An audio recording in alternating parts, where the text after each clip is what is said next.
Marks বলছেন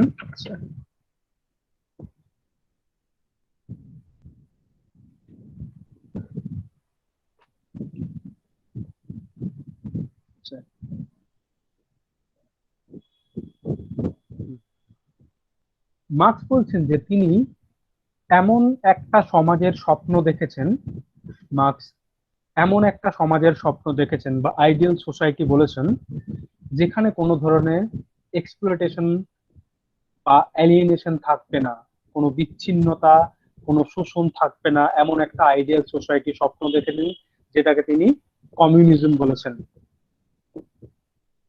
এই communism বা কমিউনিস্ট সোসাইটিতে একটা আইডিয়াল সোসাইটির কথা বলেছেন, মার্কস স্বপ্ন দেখেছেন, যেটার বাস্তবে অস্তিত্ব নেই।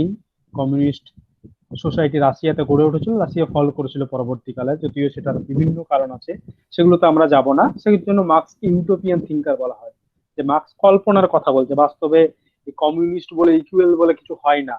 ঠিক আছে, তবুও মার্কস এমন একটা সোসাইটির স্বপ্ন দেখেছিলেন, যেখানে কোনো রকম এক্সপ্লয়টেশন থাকবে না, যেখানে কোনো রকম শোষণ থাকবে না, সবাই ইকুয়াল, সবাই সমান অধিকার থাকবে। এবং মার্কস বলেছেন এই কমিউনিস্ট সোসাইটিতে কোনো রিলিজিয়ন থাকবে না। এই আইডিয়াল সোসাইটিতে, এই আদর্শ যে সমাজ, কমিউনিস্ট সোসাইটি, সেখানে কোনো ধর্ম বলে কিছু থাকবে না, এবং এখানে কোনো শ্রেণীও থাকবে না। ক্লিয়ার? মার্কস বলছেন religion does not exist in the communist utopia, যেটা বললাম। এবং to Marx, religion is an illusion which sees the pain produced by the exploitation and subordination of the subject, exploitation and oppression. তিনি ধর্মকে একটা বিভ্রম বলছেন, ধর্ম একটা ইলিউশন বা বিভ্রম। এবং তিনি বলছেন it is a series of myth which justifies and legitimate the subordination of subject class and the domination of the privileged ruling class. তিনি বলছেন ধর্ম হচ্ছে কিছু মিথের সমাহার, যে কিছু মিথ, ধর্মীয় যে মিথ বা এই মিথের সমাহার ধর্ম, যেটা কি করে, যেটা রুলিং ক্লাসের শোষণকে লেজিটিমেট ঘোষণা করে, শাসক শ্রেণীর শোষণকে বৈধ হিসাবে প্রতিপন্ন করে, এবং সাবজেক্ট ক্লাস যে শোষিত হচ্ছে সেটাকে জাস্টিফাই করে, সেটার পিছনে কারণ দেখায়। ধর্ম একটা বিভ্রম। ক্লিয়ার? তিনি বলছেন যে ধর্ম হচ্ছে আফিমের মতো, ধর্ম মানুষকে নেশাগ্রস্ত করে তোলে, এবং it doesn't it does nothing to solve the problem, বা it doesn't solve the problem, অর্থাৎ ধর্ম কোনো সমস্যার সমাধান করে না। উপরন্তু ধর্ম এক ধরনের ইলিউশন, এক ধরনের বিভ্রান্তি, ধর্ম বিভ্রমের সৃষ্টি করে, একটা ইলিউশনের সৃষ্টি করে, মানুষকে ভুল পথে চালিত করে। ক্লিয়ার? মার্কস বলছেন ধর্ম একটা বিভ্রম, ধর্ম একটা ইলিউশন, ধর্ম আফিমের নেশা, ধর্ম কোনো সমস্যার সমাধান তো করেই না, উপরন্তু মানুষকে ভুল পথে চালিত করে। It is simply misguided attempt to make life more bearable. এটা একটা ভুল পথে চালিত করে, মানুষের জীবনকে আরো সহনীয় করে তোলে। এই জন্য মার্কস বলেছেন রিলিজিয়নকে বলছে the heart of the heartless world and the soul of the soulless condition. ধর্মকে হৃদয়হীন পৃথিবীর হৃদয় বলেছেন। সেটা আমরা পরে বলছি কেন বলেছেন। আগে ইলিউশন কেন বলেছেন, বা ধর্মকে তিনি বিভ্রম কেন, বা ইলিউশন বা আফিমের নেশা কেন বলেছেন, সেটা আমরা আলোচনা করব। তিনি বলছেন যে এই যে ধর্ম বলছি আমরা, প্রত্যেকটা ধর্মীয় আন্দোলন, প্রত্যেকটা ধর্ম কিন্তু সাবজেক্ট ক্লাস থেকে উঠে আসে, এই সাবজেক্ট ক্লাস থেকে, নিচু নিচুতরি নিচু শ্রেণী থেকে উঠে আসছে।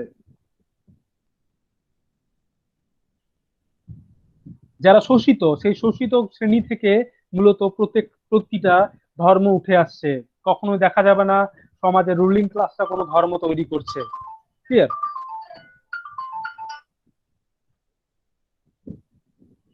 ক্লিয়ার? ইভেন এবং ধর্মকে তিনি যে বিভ্রম বলেছেন, তার কারণ হচ্ছে ধর্ম মানুষকে মিসগাইড করে। মিসগাইড কিভাবে করে না, তিনি কতগুলো পয়েন্টের কথা বলছেন যে কিভাবে মানুষকে মিসগাইড করে ধর্ম। সেই পয়েন্টগুলো আমরা জানবো।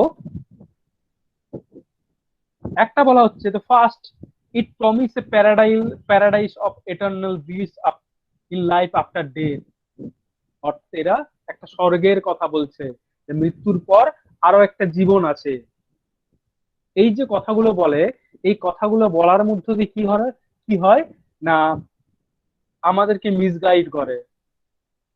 ধর্ম বলছে যে এই যে তোমার তোমার যে বর্তমান কন্ডিশন, হিন্দু ধর্ম বলছে, খ্রিস্টান ধর্ম বলছে, সেটা তোমার আগের জন্মের ফল।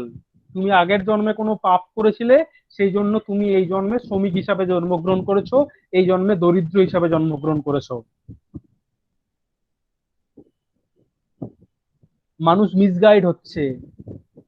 শ্রমিক শ্রেণীর যে ইকোনমিক কন্ডিশন, তার জন্য দায়ী ক্যাপিটালিস্টরা, তার জন্য দায়ী ক্যাপিটালিস্ট এক্সপ্লয়টেশন।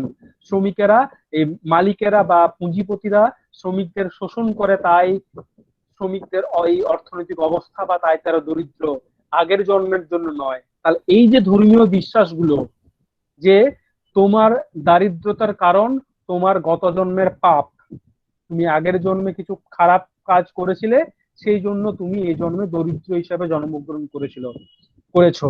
এই যে ইডিওলজি গুলো, এই যে ইলিউশন গুলো, এইগুলো মানুষকে মিসগাইড করে। অর্থাৎ যে পোর, যে একটা পোভার্টির মধ্য দিয়ে যাচ্ছে, যে ওয়ার্কিং ক্লাস পিপল, সে মনে করছে তাহলে আমার যে ইকোনমিক কন্ডিশন, আমার যে সিচুয়েশন, সেই সিচুয়েশনের জন্য মালিক দায়ী নয়, সেই সিচুয়েশনের জন্য আমি দায়ী। যে আমি গত জন্মে কিছু পাপ করেছিলাম, সেই জন্য এই জন্মে আমি দরিদ্র হিসেবে জন্মগ্রহণ করেছি, আমি এই জন্য শ্রমিক হিসাবে জন্মগ্রহণ করেছি। এটা মালিকের কোনো দোষ নেই। অর্থাৎ ক্যাপিটালিস্ট যে এক্সপ্লয়টেশন রয়েছে, সেটাকে লেজিটিমেট করছে, সেটাকে ভুল পথে চালিত করছে। ক্যাপিটালিস্ট এক্সপ্লয়টেশনকে মানুষ চিহ্নিত করছে না। শ্রমিক ভাবছে না তার এই অবস্থার জন্য মালিক দায়ী, কারণ মালিক তাকে সঠিক পারিশ্রমিক দেয় না। মুনাফাটা, প্রফিটটা পুরোটাই মালিকের অ্যাকাউন্টে চলে যাচ্ছে, শ্রমিকের অ্যাকাউন্টে আসছে না। পরে আমরা সারপ্লাস ভ্যালু পড়াবো, তখন জানবে তোমরা। সুতরাং এইভাবে বিষয়টা মিসগাইড করছে ধর্ম মানুষকে। ধর্ম বলছে যে এই যে তোমার যে অবস্থাটা, এটা তোমার ভাগ্য, একটা ফরচুনের কথা বলছে, যে তুমি এই ভাগ্য নিয়ে এসেছো জন্মে, তুমি এই জন্মে তোমার কাজগুলো করো, মালিকের কথা শুনে চলো, তাহলে জন্মের পর স্বর্গ লাভ হবে। এর ফলে কি, শ্রমিকেরা মালিকের শোষণটাকে বিনা শর্তে মেনে নিচ্ছে। সে মালিকে এই ক্যাপিটালিস্ট এক্সপ্লয়টেশনকে প্রশ্ন তুলছে না, যে কেন আমার মজুরি কম, কেন প্রফিটের ম্যাক্সিমাম অ্যামাউন্টটা মালিক ভোগ করবে, যখন সেই লেবারটা আমার, শ্রমিকের। যে এই যে ম্যাটেরিয়াল ওয়ার্ল্ড সমস্তটাই যখন আমার বা শ্রমিকের পরিশ্রমের ফসল, তাদের লেবারের ফলে সৃষ্ট, তখন প্রফিটটা কেন মালিকের অ্যাকাউন্টে যাবে, কেন মালিকের কলকারখানার সংখ্যা দিনের পর দিন বেড়ে চলবে, আম্বানির বিজনেস বেড়ে চলবে, টাটার বিজনেস বেড়ে চলবে, কিন্তু যে ওয়ার্কার, যে ডেলি লেবার, তার কন্ডিশনের কোনো উন্নতি হবে না। এই প্রশ্নগুলোকে ভুলিয়ে দিচ্ছে রিলিজিয়ান নামক একটা আফিম। সে মনে করছে এটা তার ভাগ্য, এটা তার ফরচুন, এইটা নিয়ে সে জন্মগ্রহণ করেছে, এবং এই জন্মে তার যেটা কাজ, তার ভাগ্য তাকে যে কাজটা দিয়েছে, সেই কাজ যদি সে ঠিকঠাক করে, তাহলে তাহলে জন্মের পর তার স্বর্গ লাভ হবে, বা পরের জন্মে সে ধনী হয়ে জন্ম লাভ করবে। এই যে ইডিওলজি গুলো, এই যে ধর্মীয় বিশ্বাসগুলো, এইগুলো মানুষকে বিভ্রান্ত করে, মানুষকে মিসগাইড করে। ধর্ম কোনো সলিউশন দেয় না। অর্থাৎ এই যে ক্যাপিটালিস্ট এক্সপ্লয়টেশন, এখান থেকে কোনো বের এই এক্সপ্লয়টেশন থেকে বেরিয়ে আসার উপায় কিন্তু ধর্ম বলে না। ধর্ম মানুষকে ভুল পথে চালিত করছে, একটা আফিমের নেশার মতো নেশাগ্রস্ত করে রাখছে, যেখানে মানুষ ভুলে যাচ্ছে যে তার এই অবস্থার জন্য, তার এই এক্সপ্লয়টেশনের জন্য ক্যাপিটালিজম দায়ী, বা ক্যাপিটালিজম সৃষ্ট এক্সপ্লয়টেশনকে মানুষ দেখছে না। বলছে religion makes poverty more tolerable by offering reward of suffering, promising redress for justice in the after life, যেটা বললাম। অর্থাৎ এই যে দারিদ্রকে আরো বিয়ারেবল করে তুলছে, অর্থাৎ এটাকে সহনশীল করে তুলছে, যে আমি দরিদ্র, যে দুঃখ কষ্টটা সেটাকে আমি সহ্য করে নিচ্ছি। কারণ কি, ধর্ম আমাকে বলছে যে এই দুঃখটা, এই দুঃখ কষ্টটা আমার আমার ভাগ্যের জন্য দায়ী, বা আমার জন্য এই দুঃখ কষ্টটা, এবং এটা যদি আমি মুখ বুজে মেনে নিই তাহলে স্বর্গ লাভ হবে, আমার মৃত্যুর পর আমি স্বর্গে যাব। ক্লিয়ার? এই জন্য মার্কস রিলিজিয়নকে বলেছেন heart of the heartless world and the soul of the soulless condition. এটাও কিন্তু বলেছেন মার্কস, যে হৃদয়হীন পৃথিবীর হৃদয়।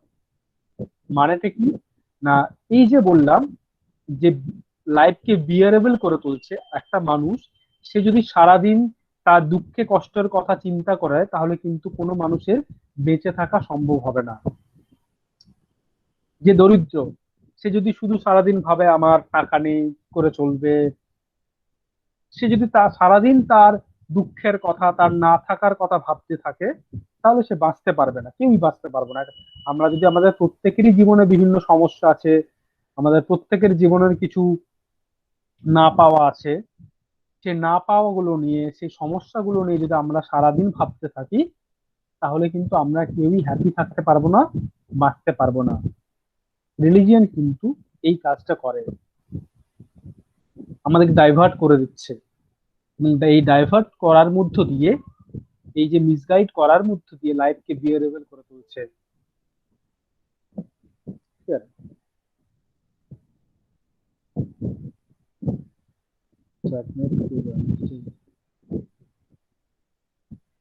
লাইফকে বিয়ারেবল করে তুলছে, সহনশীল করে তুলছে। আমি ভাবছি না, আমি মনে করছি ঠিক আছে দরিদ্র, এটা মেনে নিই, হাসি মুখে সে কাজ করছে, এটা না হলেও কিন্তু একটা সমস্যা ছিল।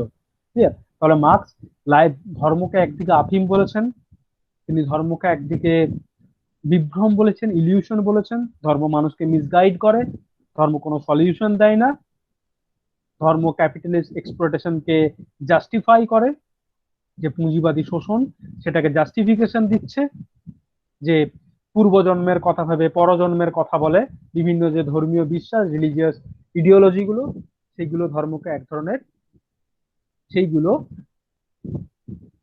মিসগাইড করছে মানুষকে। আবার সাথে সাথে এই যে মিসগাইড করছে, এগুলো কিন্তু আমাদের লাইফকে বিয়ারেবল বা টলারেবল করে তুলছে, আমাদের সহনশীল করে তুলছে, যাতে আমরা ভালোভাবে বেঁচে থাকতে পারি।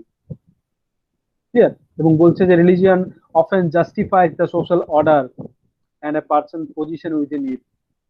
ধর্ম এই যে সোশ্যাল স্ট্র্যাটিফিকেশনটা, এই স্ট্র্যাটিফিকেশনটাকে জাস্টিফাই করে, যেটা বললাম যে ধনী, দরিদ্র, মধ্যবিত্ত, বা যেটাকে আমরা বলছি ওয়ার্কিং ক্লাস বা বুর্জোয়া, এটাকে জাস্টিফাই করছে। মনে করা হচ্ছে যে আগের জন্মে মুকেশ আম্বানি খুব পুণ্য করেছিল, তাই মুকেশ আম্বানি এই জন্মে এত ধনী ব্যক্তি, বড় ক্যাপিটালিস্ট। আর যে ওয়ার্কিং ক্লাস, সে আগের জন্মে পাপ করেছিল। অর্থাৎ এই যে সোসাইটিতে যে স্ট্র্যাটিফিকেশনটা রয়েছে, ওয়ার্কিং ক্লাস এবং bourgeois, capitalist are working class, এই স্ট্র্যাটিফিকেশনটাকে রিলিজিয়ন জাস্টিফাই করছে, রিলিজিয়াস বিভিন্ন বিশ্বাসগুলো। ক্লিয়ার? এবং তাই বলছে যে রিলিজিয়ন শুধুমাত্র একটা বিভ্রম নয়, religious itself A instrument of operation. ধর্ম নিজেই একটা শোষণের হাতিয়ার। শুধুমাত্র ধর্ম মানুষকে একটা বিভ্রম, মানুষকে মোহগ্রস্ত করে রাখছে তা নয়, ধর্ম নিজেই একটা হাতিয়ার, যে হাতিয়ারটাকে কেন্দ্র করে পুঁজিবাদীরা শোষণটা চালিয়ে যাচ্ছে। ক্লিয়ার? এবং এটা একটা মেকানিজম অফ সোশ্যাল কন্ট্রোল, সমাজের নিয়ন্ত্রণের একটা মাধ্যম, যে সোশ্যাল সিস্টেমটা, সোশ্যাল অর্ডার সেটা মেনটেন হচ্ছে। শ্রমিকেরা মালিকের এগেনস্টে যাচ্ছে না, প্রশ্ন তুলছে না, তারা মেনে নিচ্ছে এক্সপ্লোটেশনটাকে।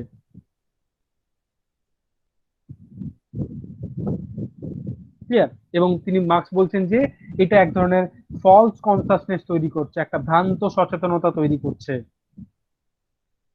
যেখানে ওয়ার্কিং ক্লাস তাদের হিস্টোরিক্যাল পজিশন সম্পর্কে কনসার্ন নয়, সচেতন নয়। তারা বুঝতে পারছে না তাদের এই অবস্থার জন্য মূলত ক্যাপিটালিজম দায়ী। ক্লিয়ার? তারা বুঝতে পারছে না, তারা মনে করছে কারণ রিলিজিয়ন এক ধরনের ফলস কনসাসনেস তৈরি করছে, এক ধরনের ভ্রান্ত সচেতনতা তৈরি করছে, যে ভ্রান্ত সচেতনতাটা আমাদের বলছে বা আমাদের বলে এত পরে কি বলে, বা যে ভ্রান্ত সচেতনতা এই ক্যাপিটালিস্ট এক্সপ্লুটেশনকে মুখ বুঝে মেনে নিচ্ছে। ক্লিয়ার? বোঝা গেল বিষয়টা? এটাই হলো মূলত মার্কসের রিলিজিয়ন।